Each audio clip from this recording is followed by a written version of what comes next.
Hello दोस्तों, कैसे हो आप सब। आज हम बात करना चाह रहे पंजाब के संदर्भ में। कल का वीडियो आप लोगों ने देखा होगा, बड़ा इंटरेस्टिंग वीडियो था। जम्मू कश्मीर के अर्श से पर्श तक की चर्चा हम लोगों ने की। 1947 से लगाकर आज तक की बात हम लोगों ने की। अनुच्छेद 370 के लागू होने के बाद जम्मू कश्मीर पुनर्गठन अधिनियम 2019 के तहत उसकी धारा 2 और 3 को समाप्त करने के बाद जम्मू कश्मीर की वास्तविक स्थिति क्या है, उसके बारे में डिटेल में हम लोगों ने चर्चा की। जैसा कि आज आप देख रहे हैं, क्षेत्रीय आकांक्षा का पार्ट 2 हम लोग पढ़ने वाले हैं और आज हम पंजाब के बारे में चर्चा करेंगे। आप लोगों को थंबनेल में दिखाई दे रहा है। वैसे आज हम किसके बारे में चर्चा करना चाह रहे हैं? आज हम पंजाब के बारे में बात करना चाह रहे हैं। पंजाब में किस प्रकार से उग्रवाद, आतंकवाद, खलिस्तान की मांग हुई और कैसे पंजाब का समझौता हुआ, उसके बारे में हम लोग चर्चा करेंगे। उसके बाद हम ऑपरेशन ब्लू स्टार के बारे में ही चर्चा करेंगे। पंजाब की समस्या का समाधान करने के लिए अमृतसर के स्वर्ण मंदिर को हथियारबंद किले के रूप में आतंकवादियों ने अपना गढ़ बना दिया था। इंदिरा गांधी देश की प्रधानमंत्री थी। किस प्रकार से ऑपरेशन ब्लू स्टार और ऑपरेशन थंडर के तहत पंजाब में आतंकवाद को समाप्त किया गया। लेकिन उसके बाद में पंजाब में जो हिंसा हुई उसकी भी बात करेंगे। और 1985 में हरचंद सिंह लोंगेवाला के साथ में राजीव गांधी का जो समझौता हुआ, जिसे हम पंजाब समझौते के नाम से जानते हैं, उसके बारे में भी हम लोग बातचीत करेंगे। और आज हम बात करने वाले द्रविड़ आंदोलन। आप कहोगे द्रविड़ आंदोलन क्या है? द्रविड़ संस्कृति हमारे दक्षिण भारत की है। द्रविड़ आंदोलन रामास्वामी पेरियर के नेतृत्व में चला था, जिन्हें पेरियर के नाम से जाना जाता है। द्रविड़ संस्कृति के उन लोगों का मानना था कि उत्तर का विकास ज्यादा हो रहा है, उत्तर भारत का भारत की राजनीति में ज्यादा प्रभाव है, जिसका इन्होंने विरोध किया। एक बड़ा गजब का नारा था, उत्तर दिन दिन बढ़ता जाए, दक्षिण दिन दिन घटता जाए। हम उसके बारे में भी चर्चा करेंगे कि द्रविड़ आंदोलन किसने चलाया, कैसे चलाया और कौन से राजनीतिक दलों के नेतृत्व में यह आंदोलन आगे बढ़ा था। अंत में हम बात करेंगे गोवा और सिक्किम के विलय का। गोवा का भारत में विलय कैसे हुआ और सिक्किम भारत का 22वां राज्य कैसे बना। गोवा को पहले केंद्र शासित प्रदेश कैसे बनाया गया और उसके बाद में गोवा हमारा राज्य कब बना और कौन सा राज्य था। ये सारी बातें हम लोग आज के इस वीडियो में करने वाले हैं। मोटे मोटे रूप में हम बात करें तो 4 टॉपिक हम पढ़ने वाले हैं। पंजाब की समस्या के बारे में बात करेंगे, द्रविड़ आंदोलन के बारे में चर्चा करेंगे, गोवा और सिक्किम के विलय के बारे में चर्चा करेंगे। तो क्या ये सारी बातें आप लोग जानने के लिए तैयार है? और यदि तैयार है तो एक बार इस वीडियो को जरूर आप लोग कक्षा 12 के विद्यार्थियों तक, एनसीईआरटी जो विद्यार्थी पढ़ना चाहते हैं, प्रतियोगिता परीक्षाओं की तैयारी करने वाले विद्यार्थियों तक अवश्य शेयर करें। कैसा लग रहा है हमारा प्रयास? प्रतिदिन आप लोगों तक हम वीडियो पहुंचा रहे हैं। उस प्रयास को आप लोग कमेंट्स बॉक्स में हम लोगों को जरूर बताएं। नया वर्ष आ चुका है, 2023 का आगाज हो चुका है। 2023 में 12th के विद्यार्थियों को अपने बोर्ड एग्जाम देने हैं। 2 महीने आप लोगों के एग्जाम से पहले का ये समय है। पूर्ण समर्पण के साथ में, बड़ी शिद्दत के साथ में, बहुत अधिक अच्छी रुचि लेते हुए लगातार आप लोगों को पढ़ते रहना है। मैं आप अक्सर ये बात कहता हूं कि आंधी क्या है तूफान मिले। भले सुबह उठने में थोड़ी दिक्कत आप लोगों को होती होगी, लेकिन 5 बजे उठे, 6 बजे किताब लेकर बैठ जाए, 6, 7, 8, 9 स्कूल जाने से पहले 3 घंटे बढ़िया अध्ययन करके जाइए। आपका दिन बहुत अच्छा रहेगा। हो सकता है इसमें कुछ दिक्कतें आएगी, नींद आएगी और भी बहुत सी दिक्कतें हैं। मेरी इन पंक्तियों को याद करके इन सारी दिक्कतों को दूर करते हुए आगे बढ़ना कि आंधी क्या है तूफान मिले, आंधी आंधी क्या है तूफान मिले, चाहे जितने व्यवधान मिले, बढ़ना ही अपना काम है, बढ़ना ही अपना काम है। हम नई चेतना की तरह, हम अंधेरे में उजियारा, हम उस ब्यार के झोंके हैं जो हरले जग का दुख सारा। चलना है पथ पर शूल मिले तो क्या, पथ पर अंगारे जले तो क्या, जीवन में कहां विराम है, बढ़ना ही अपना काम है, बढ़ना ही अपना काम है। चलिए हम अपने लक्ष्य के प्रति लगातार आगे बढ़ते रहें, अनवरत आगे बढ़ते रहें और इसी कड़ी में प्रवेश करते हैं भाग 2 क्षेत्रीय आकांक्षाओं के अध्याय में। आइए सबसे पहले हम लोग चर्चा करते हैं पंजाब की समस्या के ऊपर। आप लोग जानते हैं कि पंजाब में 1920 में 1920 अकाली दल का गठन किया गया था। अकाली दल वहां का क्षेत्रीय संगठन था। वो हमेशा से चाहता था कि देश की आजादी के बाद में जब 1947 में भारत पाकिस्तान विभाजन हुआ, पहली बार पंजाब की सामाजिक संरचना में, पंजाब की राजनीतिक संरचना में, भौगोलिक संरचना में बदलाव आया।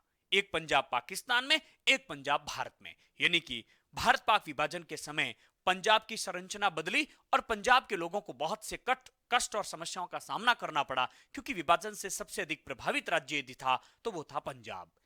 उसके बाद में पंजाब में पंजाबी भाषी सूबे के रूप में लगातार मांगे बढ़ती गई। 1966 1966 में हरियाणा को अलग से राज्य बनाया गया और इस प्रकार से पंजाब में पंजाबी सिख धर्म के लोगों का, पंजाबी भाषा बोलने वाले लोगों के बाहुल्य की संख्या वहां पर हो गई। उसके बाद में हिमाचल प्रदेश भी अलग से राज्य बना, लेकिन इन सारी चीजों के आने के बावजूद भी पंजाब में अकाली दल का जो प्रभुत्व स्थापित होना था वो प्रभुत्व स्थापित नहीं हो रहा था। क्या हुआ उसके बाद, आइए कुछ पॉइंटों के माध्यम से हम लोग चर्चा करें। 1980 के अंदर 1980 1980 के दशक में पंजाब में भी बड़े बदलाव आए, और वो बदलाव किस प्रकार से आए हैं, क्योंकि सबसे पहले भारत पाक विभाजन में पंजाब की संरचना बदली। भारत पाक विभाजन, उसके बाद में 1966 तक इंतजार करना पड़ा, जब पंजाब से हरियाणा एक अलग राज्य बनाया गया। हरियाणा अलग राज्य बनाया गया, बाद में हिमाचल प्रदेश भी अलग से राज्य बना था। 1920 में बहुत महत्वपूर्ण प्रश्न आप लोगों के बनेगा। 1920 में अकाली दल का गठन किया गया। अकाली दल कब अस्तित्व में आया? 1920 में अकाली दल का गठन हुआ था, और अकाली दल हमेशा से पंजाबी सूबे यानी कि पंजाबी भाषी लोगों के या फिर सिख धर्म के लोगों का अलग से एक सूबा का मतलब प्रांत की मांग करने के लिए इसने जो है आंदोलन चलाया। इसका मानना था कि सिख लोग जहां बाहुल्य होंगे उस क्षेत्र में अकाली दल का ज्यादा प्रभुत्व रहेगा और अकाली दल को राजनीतिक सत्ता प्राप्त करने में भी आसानी प्राप्त होगी।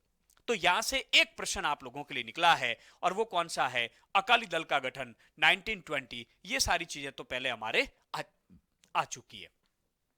राजनीतिक संदर्भ में बात करें, पंजाबी सूबे के निर्माण के बाद में, इनकी हरियाणा को अलग करने के बाद में 1967 और 1977 दो दफा अकाली दल की सरकार बनी, लेकिन दोनों बार गठबंधन की सरकार बनी। यानी पंजाबी सूबा अलग होने के बावजूद भी अकाली दल को स्पष्ट बहुमत प्राप्त नहीं हो रहा था। ऐसी स्थिति में अकालियों का मानना था कि केंद्र सरकार बार बार हमारे राज्य की राजनीति में हस्तक्षेप कर रही है, और भी बहुत से कारण थे जिसके कारण अकाली दल को पंजाब में स्पष्ट बहुमत प्राप्त नहीं हो रहा था। आपसे प्रश्न पूछा यह जा सकता है कि पंजाबी सूबे के निर्माण के बावजूद भी अकाली दल को पंजाब में स्पष्ट बहुमत प्राप्त नहीं हो रहा था, उसके कारण क्या थे? उसके चार कारण थे। पहला कारण यह था कि दोनों बार केंद्र सरकार ने अकाली दल की सरकार को बर्खास्त कर दिया। दूसरा कारण, कांग्रेस पार्टी की जो पंजाब में दलित लोग थे, चाहे वो सिख थे चाहे वो हिंदू थे, उनके बीच में कांग्रेस पार्टी की अच्छी पकड़ थी। तीसरा, पंजाब में भी विभिन्न वर्ग और विभिन्न जातियों में लोग आपस में बटे हुए थे, तो पूरा समर्थन अकाली दल को प्राप्त नहीं हो रहा था। ये कुछ ऐसे कारण थे जिसकी वजह से अकाली दल को स्पष्ट बहुमत प्राप्त नहीं हो रहा था। आइए देखते हैं। 1967 और 1977 इन दोनों ही बार चुनाव में अकाली दल की सरकार बनी, लेकिन अकाली दल को स्पष्ट बहुमत प्राप्त नहीं हुआ। गठबंधन की सरकार बनी, और गठबंधन की सरकार बनी। अकाली दल का प्रभुत्व स्थापित नहीं होने का मुख्य जो कारण था, यानी कि नए सूबे का सीमांकन होने के बावजूद भी अकाली दल की राजनीतिक जो स्थिति थी वो डावाडोल थी। उसके कारण क्या थे? उसका पहला कारण पीडीएफ आपको मिल रही है, आपको एक व्हाट्सएप ग्रुप या टेलीग्राम चैनल में जुड़ना होगा। अकाली दल की सरकार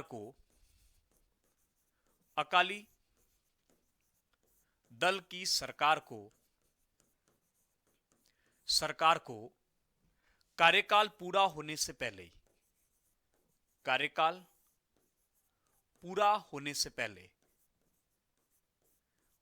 पहले केंद्र सरकार ने बर्खास्त कर दिया। केंद्र सरकार ने बर्खास्त कर दिया सरकार को दोनों ही बार। एक तो यह कारण था। दूसरा कारण था कि अकाली दल को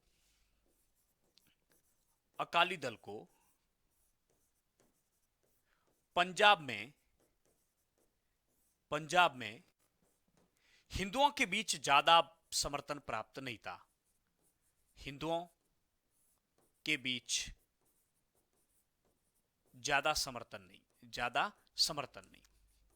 क्योंकि अकाली दल सिख धर्म के लोगों पर निर्भर था, तो हिंदू धर्म के लोग इस राजनीतिक दल से थोड़े अलग होने लगे।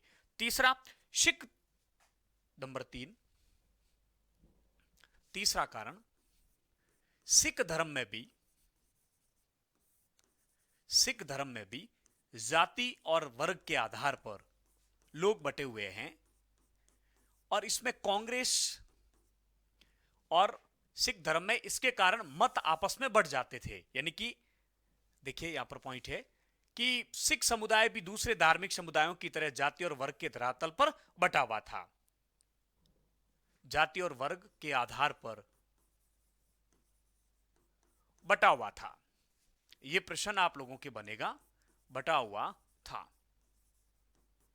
चौथा, पंजाब में जो दलित थे, पंजाब में दलित जो समुदाय थे, अब वो चाहे सिख धर्म में थे या फिर हिंदू धर्म में थे, इन दोनों के बीच में कांग्रेस का ज्यादा प्रभाव था। इनकी दलित कांग्रेस से ज्यादा उनका जुड़ाव था। ये 4 कारण थे जिस कारण से अकाली दल को पंजाब में 1967 और 1977 यानी 1966 के बाद में पंजाब का राजनीतिक सीमांकन होने के बावजूद भी अकाली दल को स्पष्ट बहुमत प्राप्त नहीं हो रहा था। ऐसी स्थिति में वर्ष 1970 में अकालियों के एक तबके ने पंजाब की स्वायत्तता की मांग की। 1970 में अकाली दल के कुछ लोगों ने पंजाब की स्वायत्तता की मांग उठाई, और बहुत अच्छा प्रश्न बनेगा। 1973 आनंदपुर शाही प्रस्ताव पारित किया गया। आनंदपुर शाही प्रस्ताव में कुछ मुद्दों पर चर्चा की गई, और उस प्रस्ताव में जो मुख्य बिंदु थे उसमें से पहला बिंदु था कि पंजाब को स्वायत्तता प्राप्त होनी चाहिए, क्षेत्रीय स्वायत्तता प्राप्त होनी चाहिए। दूसरा, सिख धर्म का बोलबाला स्थापित होना चाहिए, सिख कौम का बोलबाला या वर्चस्व पंजाब में स्थापित होना चाहिए। और तीसरा इसमें बिंदु था कि संघवाद को मजबूत करना चाहिए, केंद्र राज्य संबंधों को पुनर्परिभाषित किया जाना चाहिए। हालांकि इसमें कहीं पर भी अलग से पंजाब राष्ट्र के निर्माण की बात को नहीं कही गई थी, उसके बावजूद भी इस आनंदपुर प्रस्ताव साहिब से ये बातें ऐसा महसूस हो रही थी कि अलग राष्ट्र के लिए यह आनंदपुर साहिब प्रस्ताव को जिम्मेदार माना जाता है। तो बहुत अच्छा प्रश्न रहेगा आप लोगों के, आनंदपुर शाही प्रस्ताव, अच्छा प्रश्न रहेगा। आनंदपुर शाही प्रस्ताव कब का है? तो आनंदपुर शाही प्रस्ताव है 1973 का। पहला प्रश्न तो यही आप लोगों के लिए बनेगा, पहला प्रश्न यही बनेगा आप लोगों के।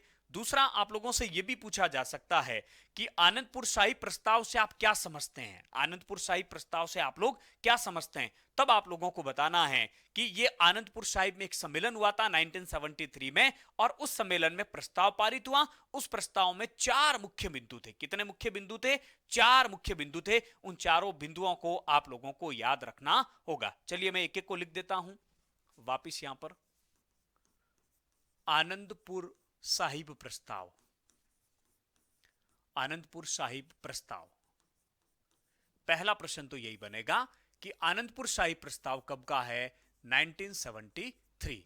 इसमें 4 मुख्यतः बातें थी। कितनी बातें थी? 4, जिसमें पंजाब की क्षेत्रीय स्वायत्तता की मांग थी, यानी कि पंजाब को, राज्यों को ज्यादा स्वायत्तता प्राप्त होनी चाहिए। दूसरा इसमें था कि सिख कौम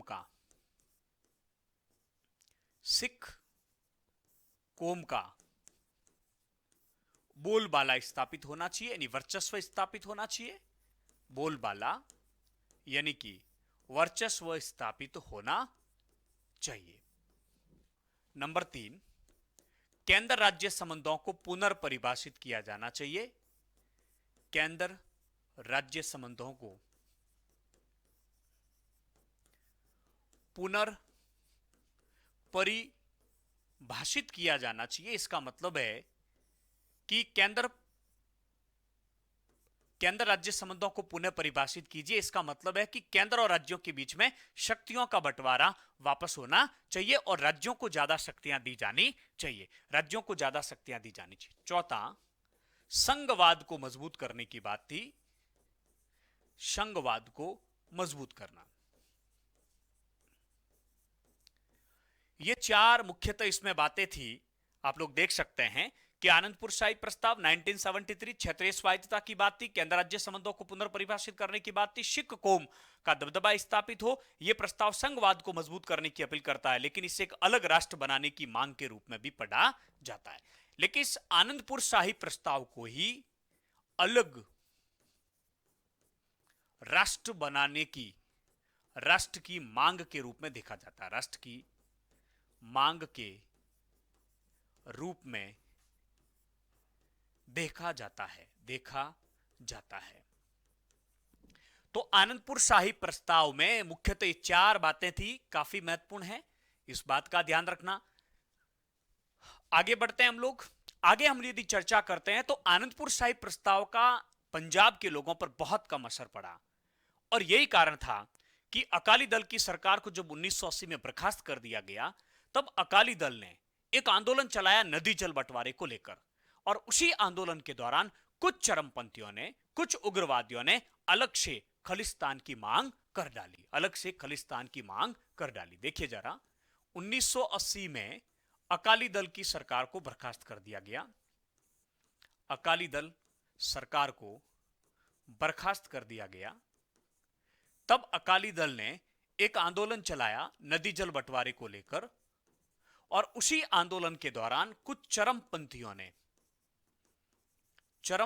ने यानी कि उग्रवादियों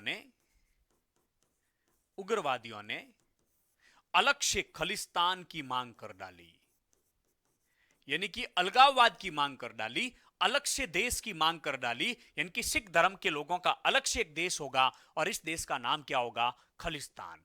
जैसे ये आंदोलन चला, सशस्त्र संघर्ष की प्रारंभ स्थिति आ गई, हिंसा की स्थितियां बन गई।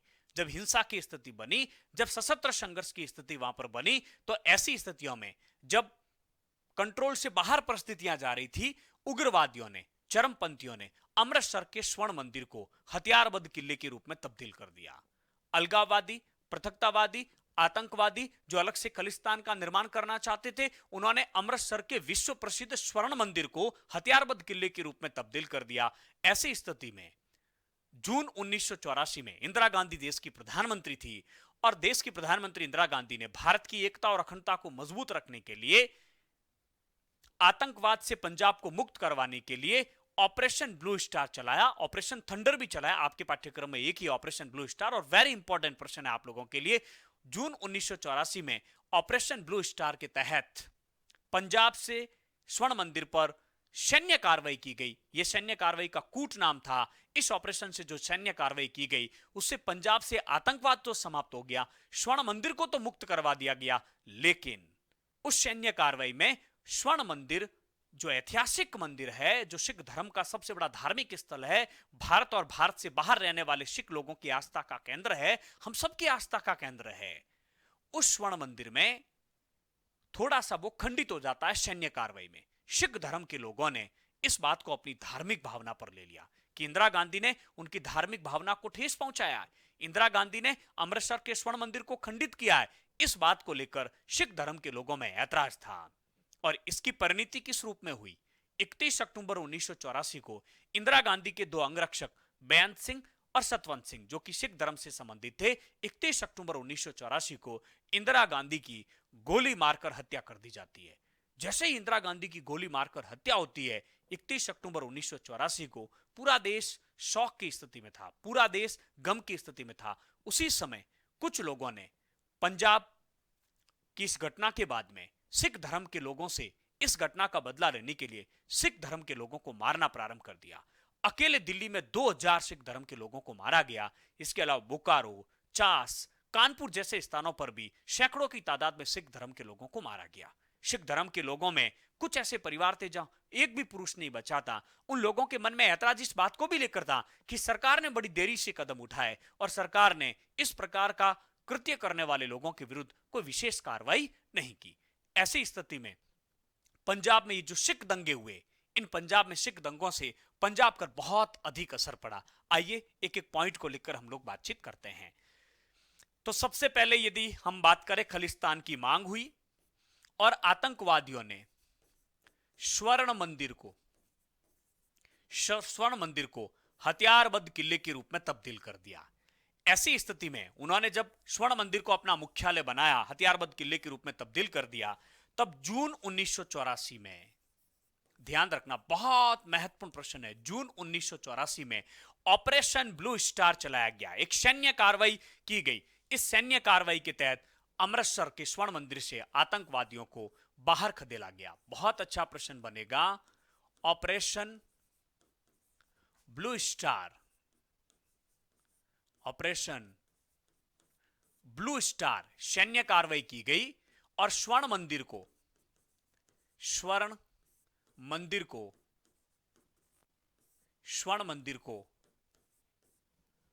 आतंकवादियों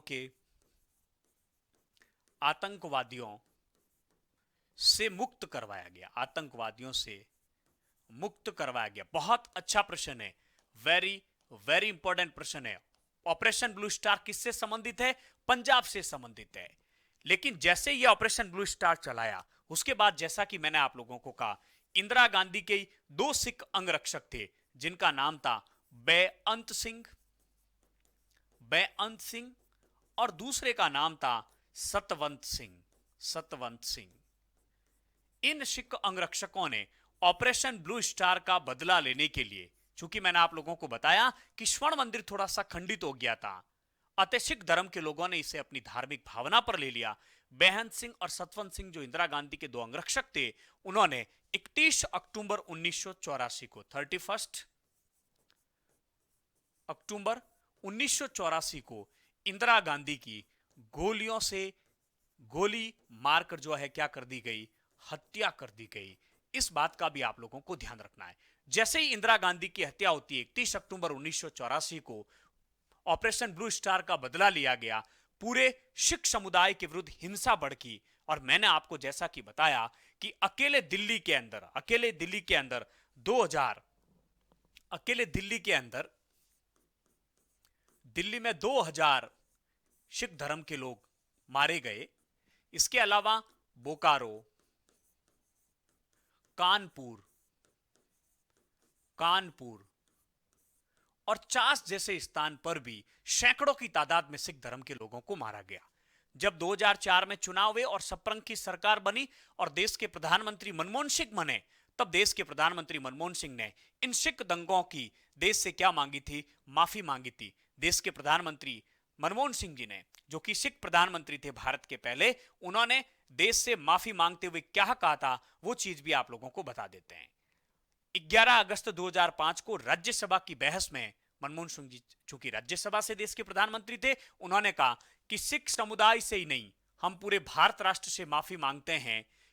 मुझे कोई संकोच नहीं है कि 1984 में जो कुछ हुआ वो राष्ट्र की अवधारणा और संविधान के लिखे का नकारा था। मैं यहां किसी झूठी प्रतिष्ठा को लेकर नहीं खड़ा हूं, अपनी सरकार की तरफ से, क्योंकि उस समय कांग्रेस की सरकार थी 1984 में, तो मनमोहन सिंह जी कह रहे हैं कि अपनी सरकार की तरफ से देश की समूची जनता से मैं अपना सिर शर्म से झुकाता हूं। ऐसा हादसा पेश आया, लेकिन मान्यवर, राष्ट्र के जीवन में ऐसी घड़ियां आती है, कुछ घटनाएं घटित हो जाती हैं, उनको हम साथ लेकर नहीं चल सकते हैं। हम लोगों को अतीत को हमारे हमेशा साथ होता है, हम अतीत को दोबारा नहीं लिख सकते हैं, लेकिन मनुष्य के रूप में हमारे पास वह इच्छा शक्ति और क्षमता है कि हम अपने लिए एक बेहतर भविष्य का निर्माण कर सके। तो देश के प्रधानमंत्री मनमोहन सिंह ने इन घटना का माफी भी देश से मांगी थी वर्ष 2005 में, जब वो राज्यसभा के सदस्य थे, देश के प्रधानमंत्री थे, तब उन्होंने ये बातचीत की। इसके बाद पंजाब की स्थितियां बड़ी विपरीत हो जाती है। देश में एक अलग प्रकार का माहौल था। इंदिरा गांधी के बाद देश के प्रधानमंत्री बने 1984 में राजीव गांधी के प्रधानमंत्री बनने के बाद में राजीव गांधी ने पंजाब की समस्या का समाधान करने के लिए 1985 जुलाई 1985 को पंजाब के जो नेता थे हरचंद सिंह लोंगेवाला, उनके साथ एक समझौता किया, जिसे राजीव लोंगेवाला या पंजाब समझौते के नाम से जाना जाता है। मुझे लगता है आपके लिए बहुत महत्वपूर्ण प्रश्न यह रहेगा, पंजाब समझौते में 5 बातों पर सहमति हुई थी। पहली, पहली, चंडीगढ़ जो है पंजाब को दिया जाएगा। दूसरा, पंजाब और हरियाणा के सीमा विवाद का समापन करने के लिए, इस समस्या का समाधान करने के लिए एक आयोग का गठन किया जाएगा। नंबर 3, पंजाब, हरियाणा, राजस्थान के बीच में रावी व्यास नदी के जल के बंटवारे को लेकर जो विवाद है उसका समाधान करने के लिए एक ट्रिब्यूनल, एक न्यायाधिकरण का गठन किया जाएगा। सिख दंगों के दौरान जितने भी लोग प्रभावित हुए उन सब लोगों को मुआवजा दिया जाएगा और लोगों पर कार्रवाई की जाएगी। और नंबर 5, पंजाब में जो राष्ट्रीय सुरक्षा अधिनियम जो लागू है उसको समाप्त कर दिया जाएगा। इन 5 मुद्दों पर पंजाब समझौते के नाम से जाना जाता है।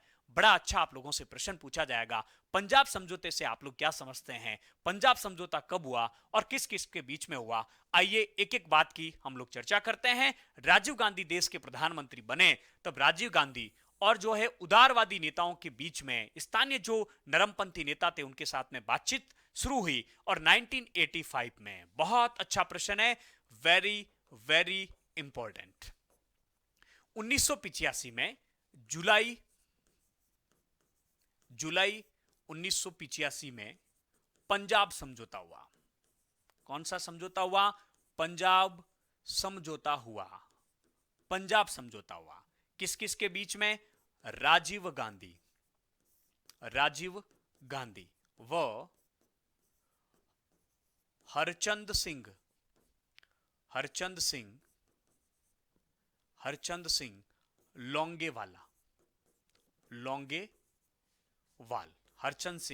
लोंगेवाल के बीच में यह समझौता हुआ था। आप लोगों को ध्यान रखना कितने मुद्दों पर सहमति बनी? 5। वो पांचों पॉइंट आप लोगों को याद रखने हैं।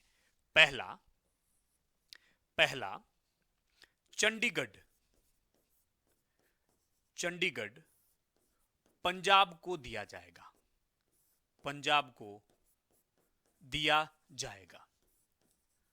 चंडीगढ़ पंजाब को दे दिया जाएगा। नंबर 2, पंजाब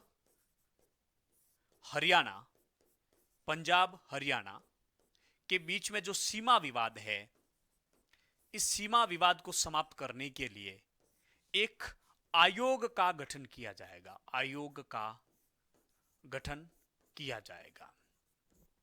नंबर 3, पंजाब,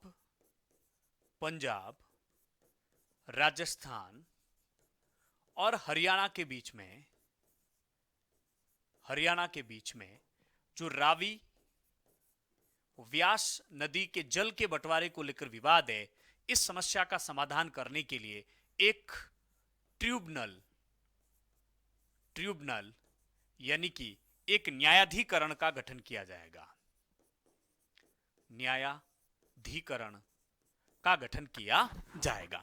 और चौथा, दंगों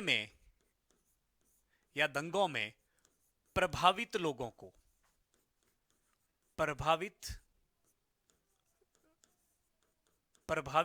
को मुआवजा दिया जाएगा।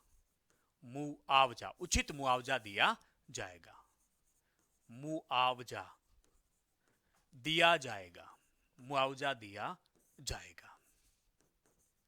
और अंतिम बात थी कि पंजाब में जो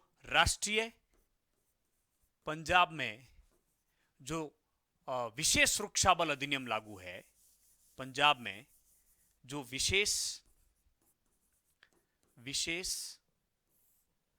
सुरक्षा बल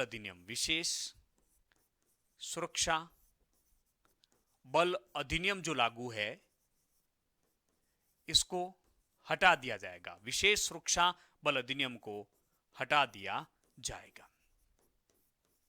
तो इन 5 बातों पर सहमति जरूर हुई, लेकिन पंजाब समझौते के बाद भी पंजाब की समस्या का स्थायी हल नहीं निकला। हिंसा का दुष्चक्र चलता रहा। अलगाववाद और इस हिंसा के चक्र में सेना और उग्रवादियों के बीच में हुई मुठभेड़ में आम जनता बहुत अधिक परेशान हुई। कुल मिलाकर पंजाब में 1 दशक तक हिंसा इसी प्रकार से चली रही थी। उसके बाद में वहां पर राष्ट्रपति शासन लगा दिया गया और राष्ट्रपति शासन लंबे समय तक पंजाब में रहा था। आप लोग जानते हैं कि सबसे लंबी कंटिन्यू अवधि के लिए पंजाब में राष्ट्रपति शासन रहा अनुच्छेद 356 के तहत।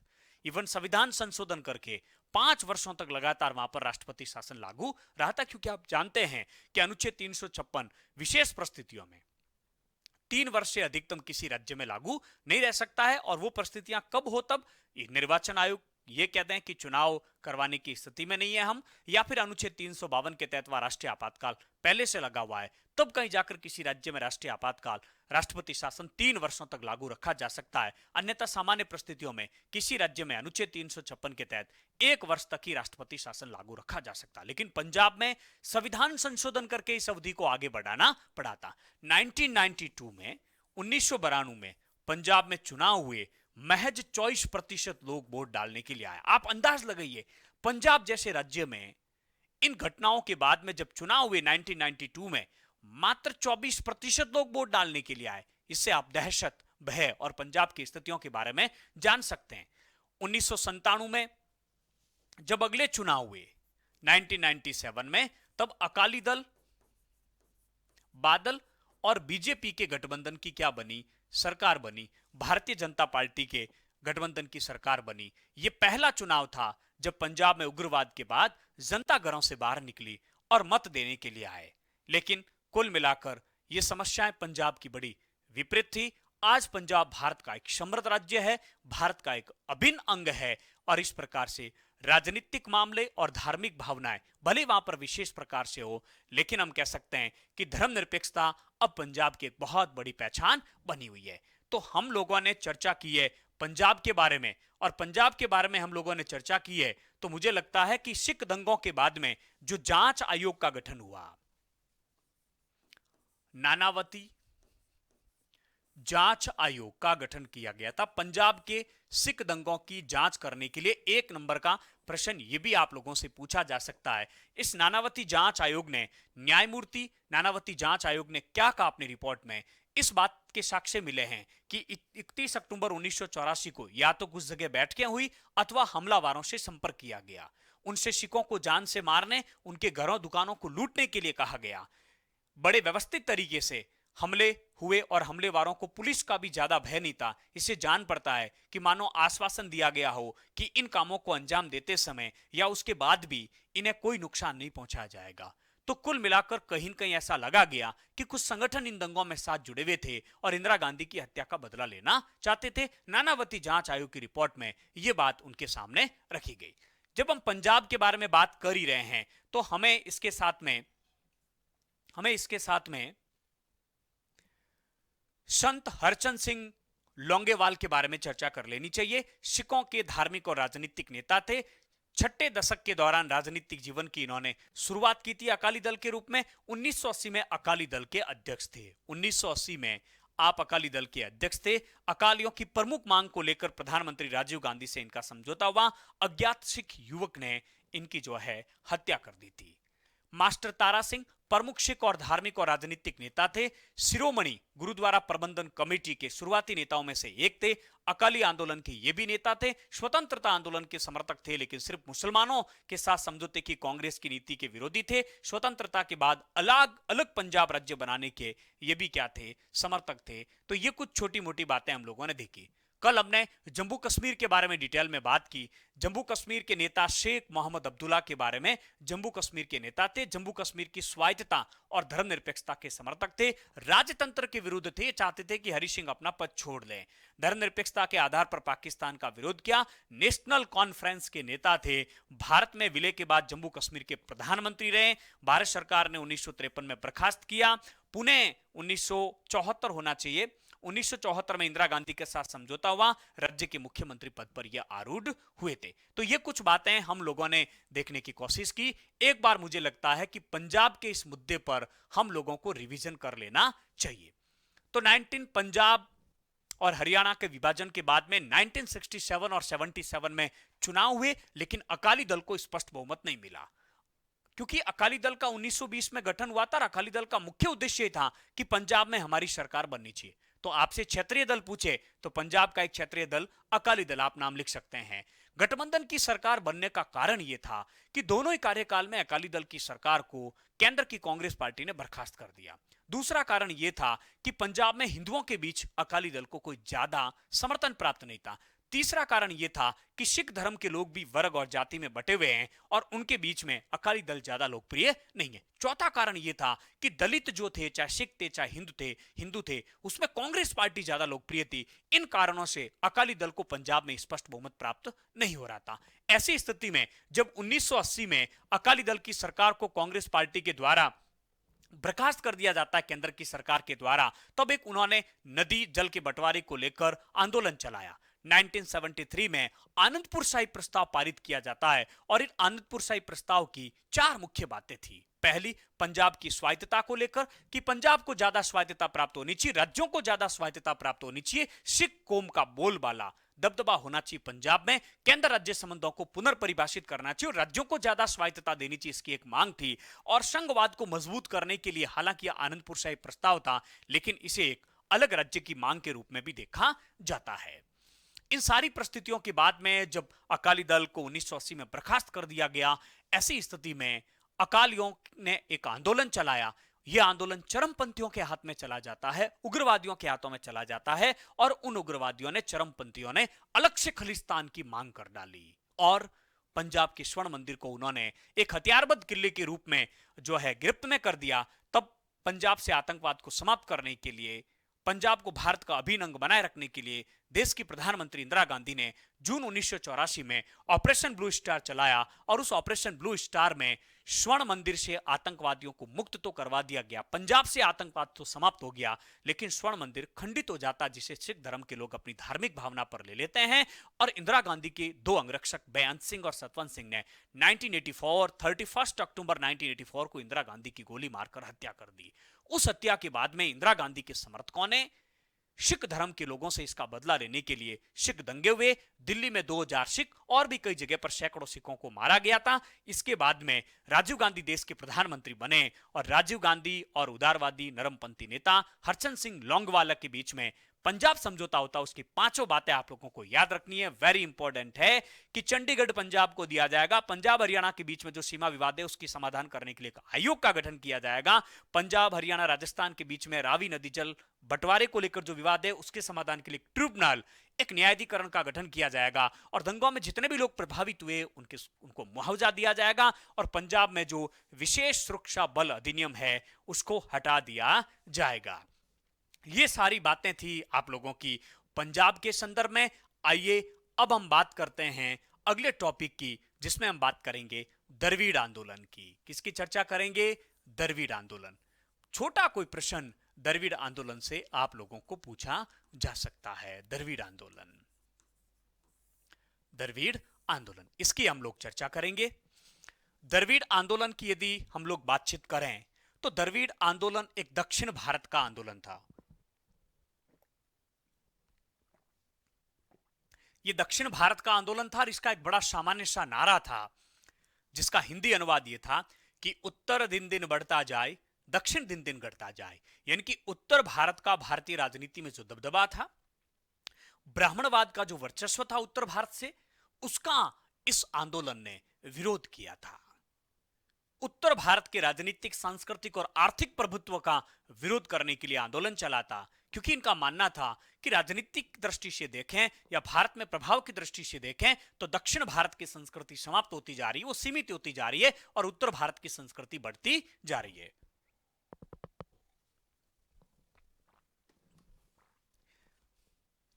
हालांकि इस आंदोलन से एक स्वतंत्र द्रविड़ राष्ट्र बनाने की मांग भी थी, लेकिन कभी भी यह आंदोलन हिंसक नहीं हुआ, अहिंसक रूप से चलता रहा। इस आंदोलन का नेतृत्व ईवी रामास्वामी नायकर, जिनको पेरियर के नाम से जाना जाता है, इनके द्वारा इस आंदोलन के नेतृत्व किया गया। एक संगठन था डीके, द्रविड़ कस्कम, जिसके नेतृत्व में यह आंदोलन चला। द्रविड़ जो संगठन था, डीके जो था, द्रविड़ कस्कम जो संगठन था, वो विशेष रूप से ब्राह्मणवादी वर्चस्व का विरोध करता था। इसके अलावा उत्तर भारत के राजनीतिक, आर्थिक और सांस्कृतिक प्रभुत्व का भी विरोध करता था और क्षेत्रीय जो है गौरव की प्रतिष्ठा पर इसने जोर दिया था। बाद में इस डीके से 1949 में 1949 में एक नए राजनीतिक दल का गठन हुआ, जिसका नाम है डीएमके, द्रविड़ मुनेत्र कस्कम। अन्नादुरै ने, सी अन्नादुरै ने इसका गठन किया। यह आंदोलन इसके नेतृत्व में आगे बढ़ता है। द्रविड़ आंदोलन की 3 मुख्य मांगे थी, उसकी भी बात करेंगे, लेकिन यहां तक की बातों को हम लिख लेते हैं। पीडीएफ आपको मिलेगी ताकि आपके रिवीजन में काफी आसानी रहेगी। तो मैं लिख देता हूं कि उत्तर दिन दिन बढ़ता जाए, दक्षिण दिन दिन घटता जाए। दक्षिण दिन दिन घटता जाए। एक तो ये आप लोगों को नारा याद रह जाएगा आराम से, उत्तर दिन दिन बढ़ता जाए, दक्षिण दिन दिन घटता जाए। दूसरी बात, इस आंदोलन का शुरुआत जो है, एक संगठन था द्रविड़ कसगम। द्रविड़ कसगम, ये जो द्रविड़ कसगम था, जिसको हम डीके भी कह सकते हैं, हालांकि पूरे दक्षिण भारत का शुरुआत में नेतृत्व किया, लेकिन अंततः ये किस राज्य तक सीमित हो जाता है? तमिलनाडु राज्य में एक प्रभावी संगठन के रूप में इसने काम किया। इस आंदोलन का नेतृत्व किसने किया? वैसे डीके मुख्य रूप से जो है ब्राह्मणों के वर्चस्व का विरोध करता था, उत्तरी भारत के राजनीतिक, आर्थिक, सांस्कृतिक प्रभुत्व को नकारता था और क्षेत्रीय गौरव की प्रतिष्ठा की बात यह हमेशा से करता था। इस आंदोलन का नेतृत्व किसने किया? Very important person, E V Ramaswamy. Ramaswamy Periyar, EV Ramaswamy Periyar. EV Ramaswamy Naicker, जिनको पेरियर के नाम से भी जाना जाता था। ईवी रामास्वामी नायकर, इनको किस नाम से जाना जाता था? पेरियर के नाम से। बहुत महत्वपूर्ण प्रश्न है और ऐसे प्रश्न एक एक नंबर के आप लोगों से पूछे जाएंगे, आप लोगों को याद रखना है।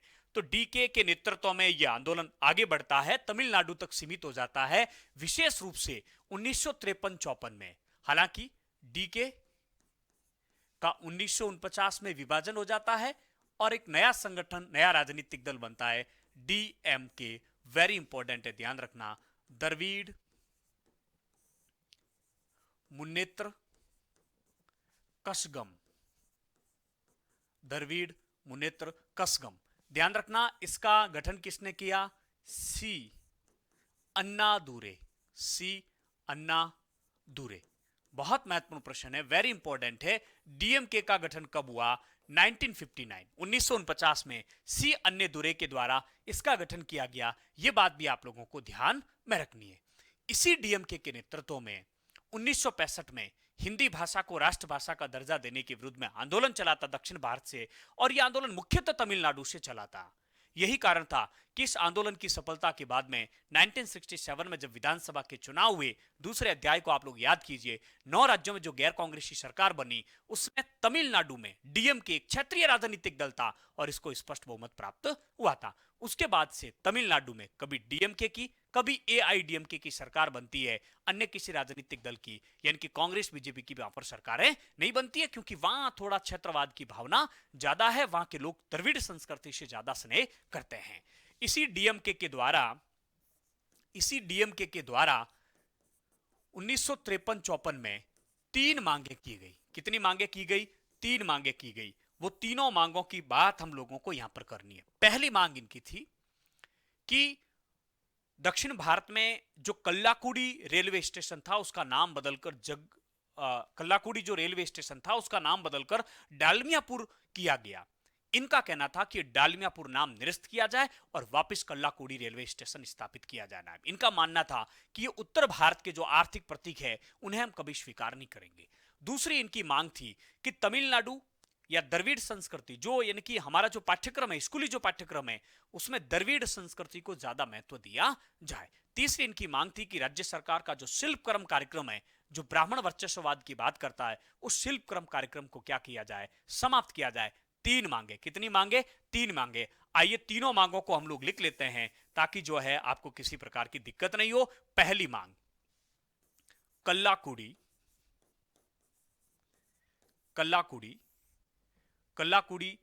नामक रेलवे स्टेशन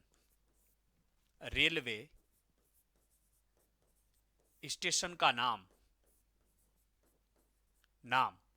डालमियापुर निरस्त किया जाए। पहली मांग इनकी ये थी, निरस्त किया जाए। निरस्त किया। प्रश्न पूछा जा सकता है डीएमके की तीन मुख्य मांगे क्या थी, क्योंकि इनका मानना था कि उत्तर भारत के आर्थिक प्रतीकों का हम क्या करते हैं, विरोध करते हैं। दूसरी मांग, स्कूली पाठ्यक्रम में, स्कूली पाठ्यक्रम में, स्कूली पाठ्यक्रम में तमिल संस्कृति के इतिहास को ज्यादा शामिल किया जाए। तमिल संस्कृति को ज्यादा महत्व दिया जाए, ज्यादा महत्व दिया जाए। तीसरा जो राज्य सरकार का शिल्प क्रम कार्यक्रम था, राज्य सरकार का शिल्प क्रम, ये राज्य सरकार का कार्यक्रम था, इसको इन्होंने समाप्त करने की बात कही। राज्य सरकार का कार्यक्रम, इन्होंने कहा कि इसको समाप्त किया जाए क्योंकि यह नीति समाज में ब्राह्मणवादी दृष्टिकोण को बढ़ावा देती है। ब्राह्मणवादी दृष्टिकोण को बढ़ावा देती है। तीन मांगे इनकी विशेष रूप से थी, बहुत ढंग से तीनों मांगे आप लोगों को याद रहनी चाहिए। 1965 की बात मैंने आप लोगों को बता दिया। हिंदी को जब राष्ट्रभाषा का दर्जा देने की बात आई तो हिंदी विरोधी आंदोलन हुआ था। उस हिंदू विरोधी आंदोलन का नेतृत्व किया था इस डीएमके ने, और उसके बाद में जो चौथे विधानसभा के चुनाव हुए राज्यों में 1967 में, उसमें डीएमके को तमिलनाडु में स्पष्ट बहुमत मिलता है। यह पहला क्षेत्रीय राजनीतिक दल था जिसको किसी राज्य में स्पष्ट बहुमत प्राप्त होता है। कुल मिलाकर 1972 में, 1972 में, इसके बाद में 1972 में डीएमके से एक राजनीतिक दल अलग बन जाता है। डीएमके से एक नया राजनीतिक दल बनता है, AIDMK, all India Dravida Munnetra Kazhagam, Anna Dramuk जिसको कहा जाता है, अन्ना द्रमुक, इसको कहा जाता है द्रमुक, यानी कि डीएमके, और वो हो गया एआईडीएमके। तो एक बार इन सभी राजनीतिक दलों के बारे में हम लोग बात कर देते हैं। सबसे पहले कौन था? डीके, द्रविड़ कस्कम। 1949 में क्या बना? 1949 में क्या बना? डीएमके। और 1972 में कौन सा बन गया आपके? AIADMK, AIADMK. तो ये भी आप लोगों को ध्यान रखना है। इसका गठन 1972 में रामचंद्रन ने किया था। किसने किया था? 1972 में इस राजनीतिक दल का जो संगठन किया गया था उसका नाम भी हम लोगों को याद रहना चाहिए, रामचंद्रन के द्वारा इसका गठन किया गया था। इसका आप लोगों को पता है, सी अन्नादुरे। और ये आप लोगों को पता है इसके नेतृत्व में जो आंदोलन चलाया गया था वो पेरियर के द्वारा। तो सारी बातें आप लोगों की एकदम क्लियर होनी चाहिए। DMK, DK, DMK, AIDMK. Tamil Nadu में बहुत से क्षेत्रीय राजनीतिक दल है जिनके इर्द गिर्द ये मामला चलता है, जिसमें हम बात करें तो जो है एमडीएमके, डीएमडीके, ये पीएमके, ये कुछ क्षेत्रीय राजनीतिक दल है। हमेशा से तमिलनाडु की राजनीति इन्हीं राजनीतिक दलों के आसपास चलती है। विशेष रूप से डीएमके और एआईडीएमके हमेशा सत्ता में रहते हैं। 1996 के बाद केंद्र में जितनी भी सरकारें बनी हैं, डीएमके या एआईडीएमके के गठबंधन की सरकारें बनी हैं, और तमिलनाडु में हमेशा से इनकी सरकारें बनती है। फटाफट 60 सेकंड में वापिस रिवीजन हम लोग कर लेते हैं।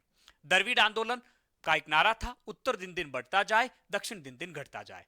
द्रविड़ कस्कम के नेतृत्व में यह आंदोलन चला। ईवी रामास्वामी नायकर के नेतृत्व में यह आंदोलन चला था। हालांकि अलग से द्रविड़ राष्ट्र की मांग भी थी, लेकिन यह आंदोलन हमेशा से अहिंसक रहा। सशस्त्र हिंसा का रास्ता इसने कभी भी नहीं अपनाया।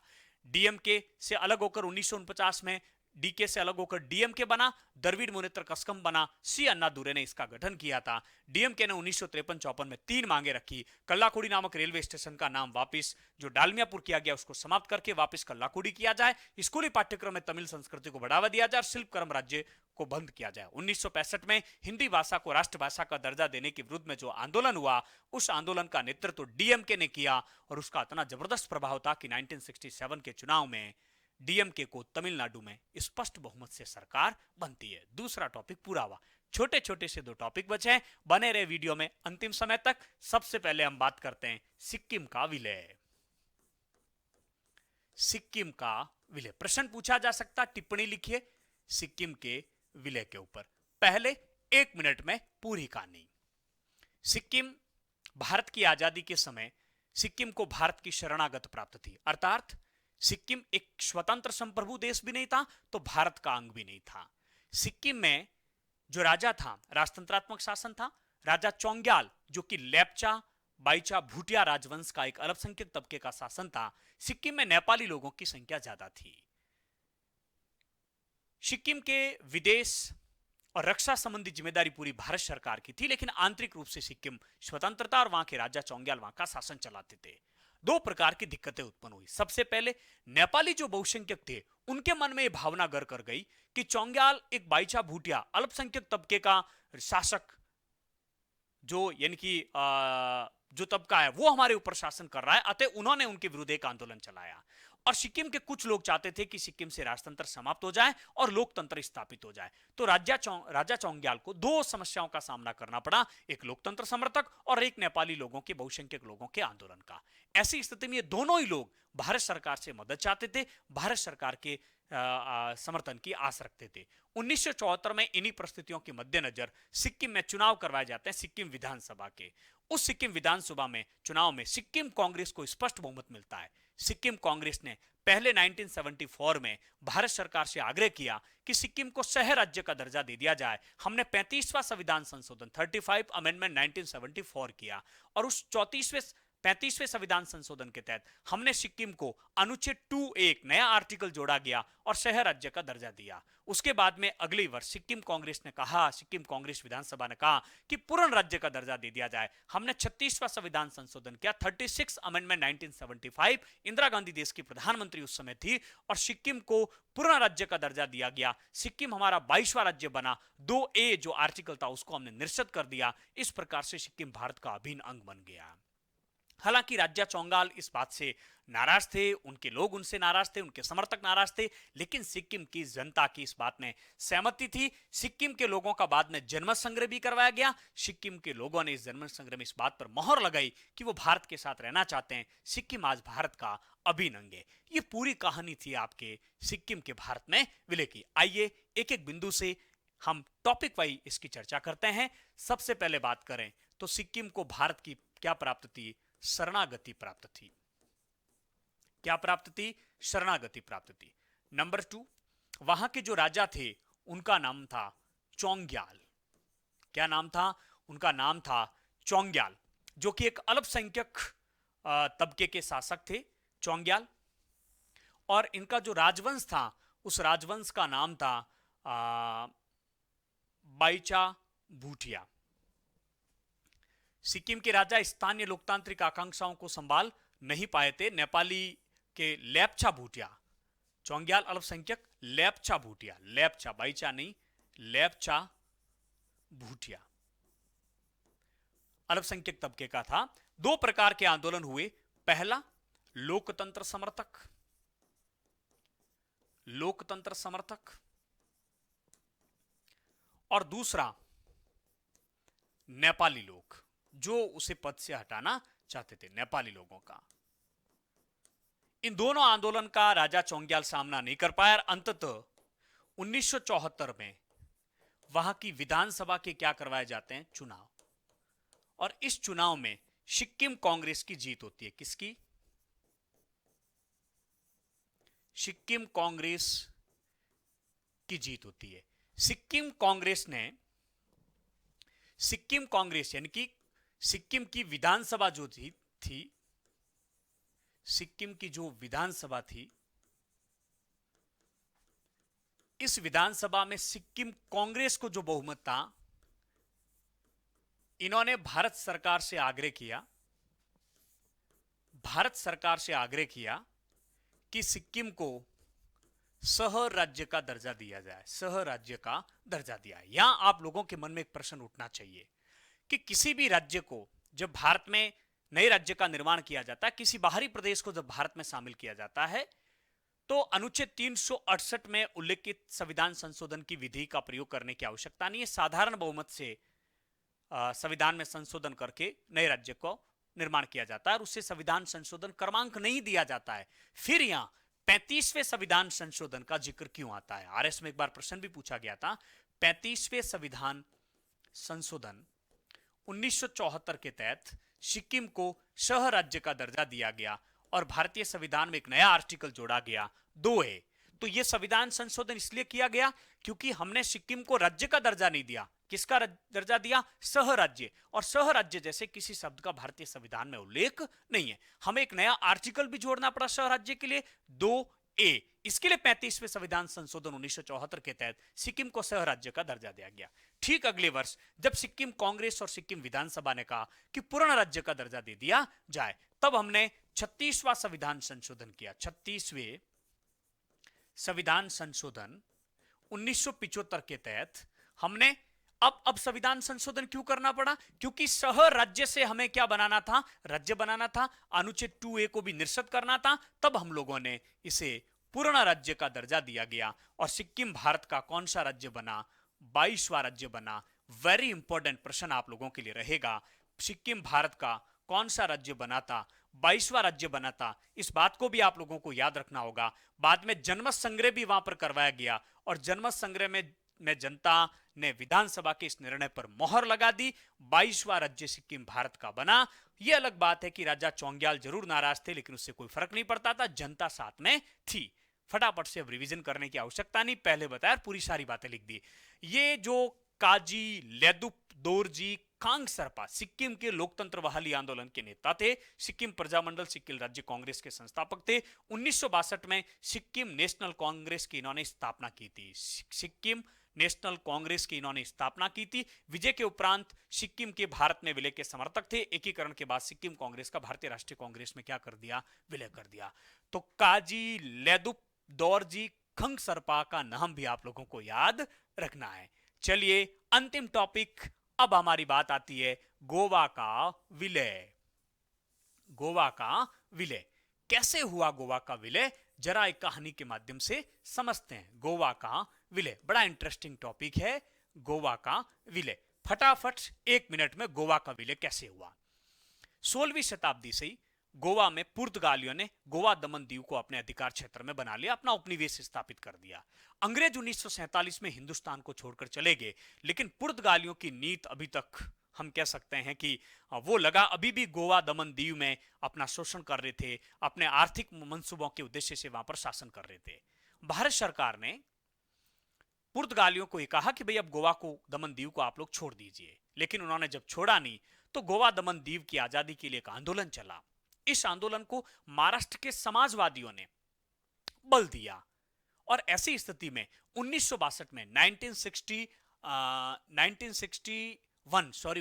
नहीं, दिसंबर 1961 में भारत सरकार ने एक सैन्य बल प्रयोग किया, ऑपरेशन विजय जिसका नाम दिया गया। उसके तहत 2 दिन की सैन्य कार्रवाई में पुर्तगाली जो है गोवा दमन दीव को छोड़कर चले गए। कोई दिक्कत नहीं, गोवा दमन दीव भारत का अभिन्न अंग हो गया। लेकिन अब एक समस्या आन खड़ी हुई। अब क्या खड़ी हुई?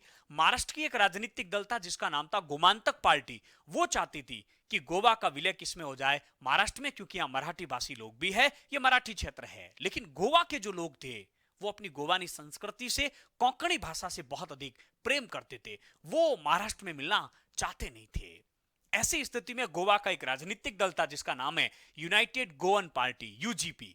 यूनाइटेड गोवन पार्टी नहीं चाहती थी कि गोवा का विलय महाराष्ट्र में हो। इसलिए 1961 में गोवा, दमन और दीव को केंद्र शासित प्रदेश बनाया गया पहले, और 1967 में भारत सरकार ने गोवा में जनमत संग्रह करवाया। यह पहला अवसर था जब किसी क्षेत्र में जनमत संग्रह करवाकर पूछा गया कि आप किसी राज्य में शामिल होना चाहते हैं अथवा नहीं। 1967 में भारत सरकार ने जो जनमत संग्रह करवाया, उस जनमत संग्रह में गोवा के लोगों ने महाराष्ट्र में नहीं मिलने की बात को स्वीकार की। इसी कारण से गोवा को केंद्र शासित प्रदेश ही बना रहने दिया गया। 1987 वेरी इंपॉर्टेंट पर्सन, 1987 में गोवा भारत का 25वां राज्य बनता। आइए एक एक बिंदु को हम लोग लिख लेते हैं। 1947 में अंग्रेज तो भारत को छोड़कर चले जाते हैं, लेकिन गोवा, दमन और दीव, गोवा, दमन और दीव से पुर्तगालियों ने गोवा को आजाद नहीं किया। पुर्तगालियों ने गोवा का राजनीतिक, सामाजिक, आर्थिक व्यापक स्तर पर क्या किया, जो है बलात् धर्म परिवर्तन भी वहां पर करवाया और उनका जो है शोषण किया। आजादी के बाद भारत सरकार ने बड़ी विनम्रता से पुर्तगालियों को कहा कि अब लोग जो है आप गोवा को आजाद कर दीजिए, लेकिन वो जाने के लिए तैयार नहीं थे।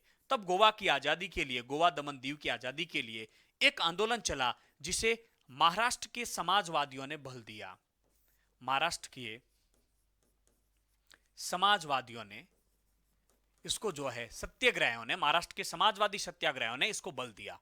आखिरकार दिसंबर, बहुत अच्छा प्रश्न है, 1961 में भारत सरकार ने ऑपरेशन विजय के तहत, हालांकि आपके पाठ्यक्रम में नहीं दे रखा है, ऑपरेशन विजय चलाया और सैन्य बल का प्रयोग करके पुर्तगालियों को गोवा दमन दीव से खदेड़ दिया। इस प्रकार से गोवा दमन दीव जो है आजाद हो जाता है। लेकिन एक समस्या उठ खड़ी हुई कि महाराष्ट्र की जो राजनीतिक दल था, ध्यान रखना, गोमांतक पार्टी, यह पार्टी चाहती थी कि गोवा का विलय किसमें हो, महाराष्ट्र में। गोवा का विलय किसमें हो, महाराष्ट्र में हो।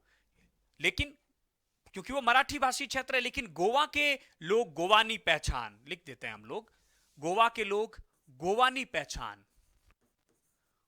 पहचान और कोंकणी भाषा के प्रति उनका लगाव था। कोंकणी भाषा के प्रति उनका लगाव था और वो महाराष्ट्र में शामिल होना नहीं चाहते थे। इसलिए गोवा दमन दीव को क्या बनाया गया, 1961 में केंद्र शासित प्रदेश बनाया गया। 1967 में जनमत संग्रह करवाया गया।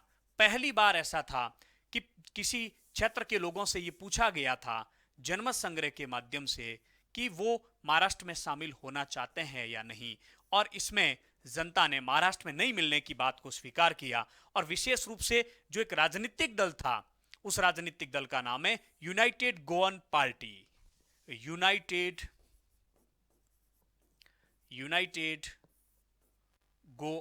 पार्टी। इस पार्टी ने इस बात का समर्थन किया। इसके नेतृत्व में ही जो है गोवा को शामिल नहीं किया गया महाराष्ट्र में। और वेरी इंपॉर्टेंट प्रश्न मैं आप लोगों के यहां लिख देता हूं, 1987 में गोवा भारत का 27वां राज्य गोवा जो भारत का है, सिक्किम 22वां, 25वां राज्य बनता है। 25वां राज्य, कौन सा राज्य है, 25वां। हो सकता है पहले मैंने कुछ गलत बोल दिया है, तो 25वां राज्य बनाता गोवा। 26, 27 और 28 तो आप लोगों को पता है, झारखंड, उत्तराखंड और जो है छत्तीसगढ़ बना था, और उसके बाद में तेलंगाना बना था 29वां, बाद में वापस जम्मू कश्मीर को केंद्र शासित प्रदेश बनाया तो 28 राज्य हो गए। तो गोवा भारत का 25वां राज्य बना, 25 राज्य बना। पहले यदि मैंने 27 कह दिया तो उसमें आप लोग सुधार करें। गोवा भारत का 1987 में 25वां राज्य बनता है।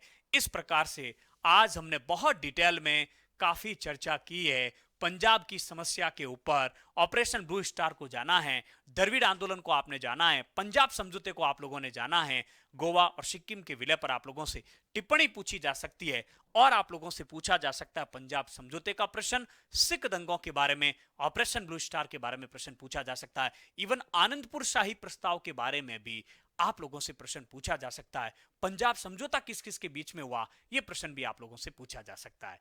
अंत तक इस वीडियो को देखने के लिए आप सबका बहुत बहुत आभार और अभिनंदन। आशा करता हूं कि वीडियो यदि आप लोगों को अच्छा लगा तो आप इसे लाइक भी करें, शेयर भी करें, और चैनल पर यदि आप नया हैं तो इसको सब्सक्राइब भी करें। जल्द हाजिर होंगे अंतिम वीडियो लेकर, जिसमें हम लोग बात करेंगे पूर्वोत्तर की समस्या के बारे में।